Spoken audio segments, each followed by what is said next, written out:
So in this video we will see the structure of antibodies. ठीक है, antibody is a glycoprotein. Glycoprotein मतलब protein will be the backbone and carbohydrates will be attached to it. तो ये जो carbohydrates protein के backbone से attach हो रहे हैं वो उनके function और structure को modify करते हैं. Antibodies are produced by B cell in response to encountering an antigen. तो जो भी एंटीजन होगा बॉडी में, ठीक है, वो नेव उनके कारण नेव बी सेल्स एक्टिवेट हो जाएंगे. नेव बी सेल्स का मतलब इनका अभी तक किसी भी एंटीजन से एक्सपोजर नहीं हुआ है. जब किसी भी एंटीजन से एक्सपोजर होगा तो ये एक्टिवेट होंगे और अपॉन एक्टिवेशन इनका क्लोनल प्रोलिफरेशन होगा. ठीक है, ये जो क्लोन्स है, फिर क्लोन्स मतलब बहुत अमाउंट में identical B cells will be produced. फिर इन एक्टिवेटेड बी सेल्स का डिफ्रेंशिएशन होगा, या तो प्लाज्मा सेल्स में हो सकता है. ये जो प्लाज्मा सेल्स है ये एंटीबॉडीज़ प्रोड्यूस करेंगी, या फिर ये मेमोरी बी सेल्स बन सकते हैं. और जो मेमोरी बी सेल्स है उनका रोल कहाँ पे आएगा, जब सबसीक्वेंट एक्सपोजर होगा सेम एंटीजन से. So these memory B cells will play role in that case. तो ये जो एंटीबॉडीज़ है these are produced by the B cells in response to a antigen. What is the shape of antibodies? It is Y shaped. ठीक है, ये shape होता है. It is a heterodimer. ठीक है, मतलब एंटीबॉडी में जो यूनिट्स होती हैं वो अलग अलग होती हैं. इनमें 4 पॉलीपेप्टाइड चेन होता है. ठीक है, उन 4 पॉलीपेप्टाइड चेन में 2 लाइट चेन होंगी जो कि एक दूसरे से आइडेंटिकल होंगी, और 2 हैवी चेन होंगी जो कि एक दूसरे से आइडेंटिकल होंगी. सो शेप क्या होता है? Y shape. हेट्रोडाइमर है, 4 पॉलीपेप्टाइड चेन है जिसमें से 2 हैवी, ठीक है, 2 हैवी होता है और 2 लाइट होता है. Now let's see the H and L chains.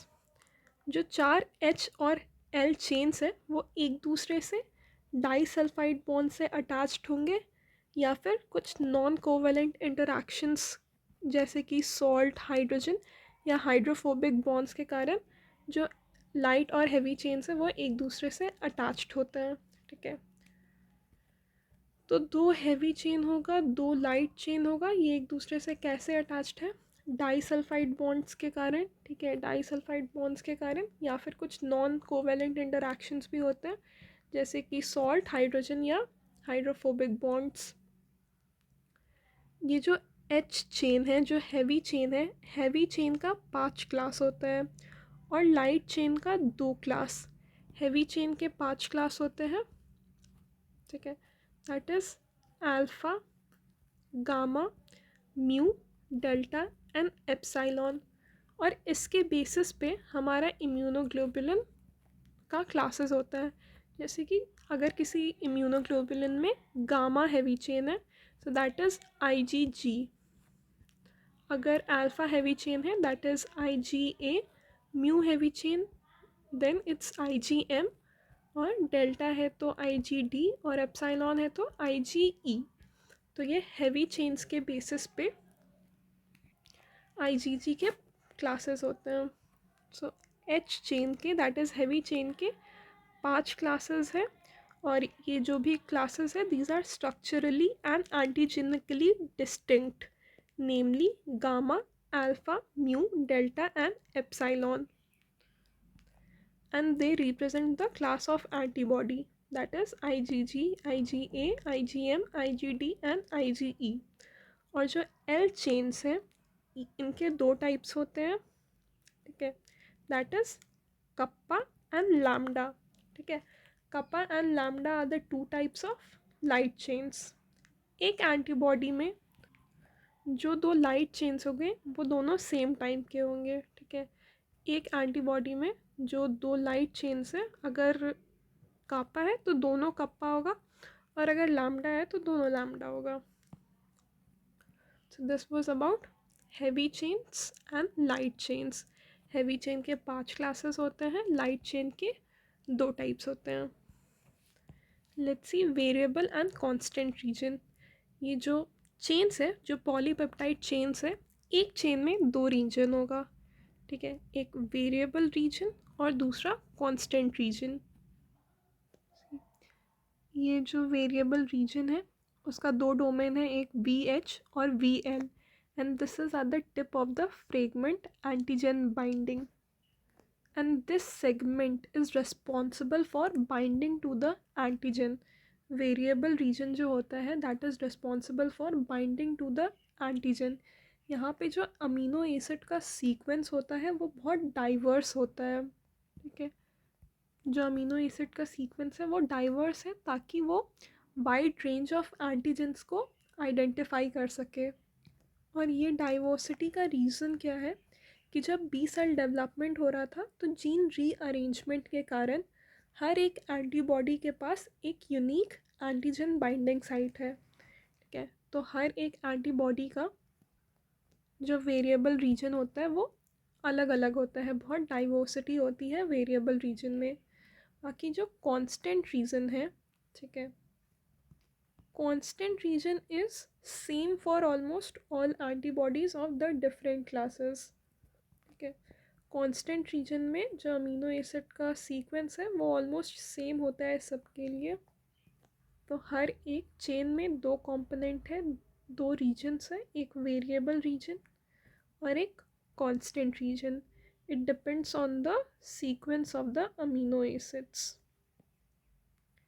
अब इन वेरिएबल रीजन में एक हाइपर वेरिएबल रीजन आता है, ठीक है,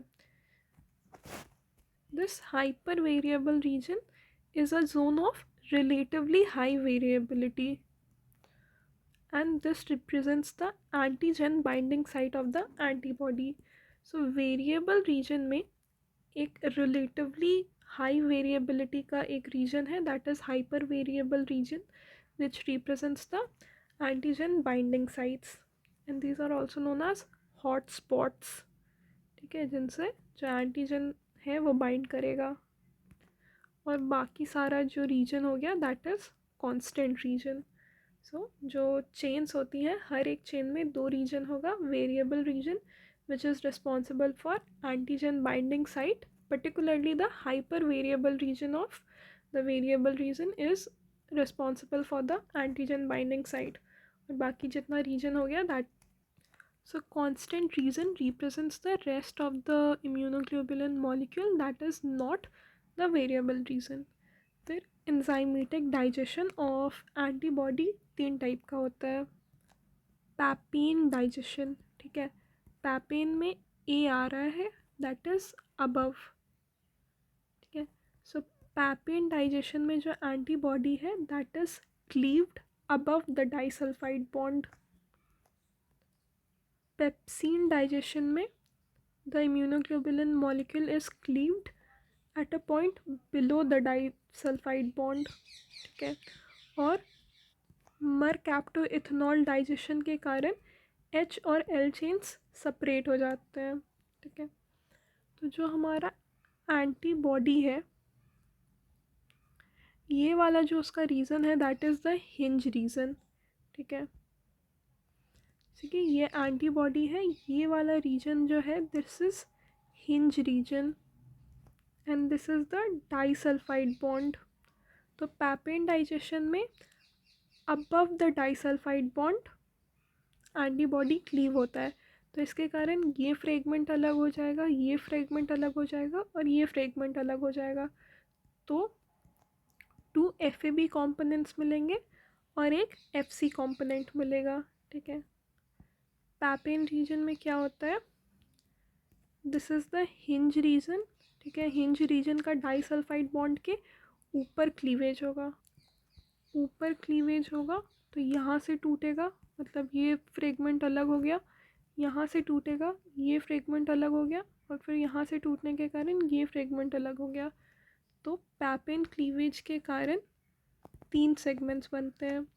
then we have pepsin cleavage, ठीक है, पेप्सिन क्लीवेज में क्या होता है, ये हिंज रीजन में डाइसल्फाइड बॉन्ड के नीचे क्लीवेज होता है, ठीक है, नीचे क्लीवेज होगा तो ये FAB कंपोनेंट जो होगा वो दोनों साथ में होगा, तो ये एक कॉम्पोनेंट बन जाएगा और दूसरा FC कॉम्पोनेंट बन जाएगा।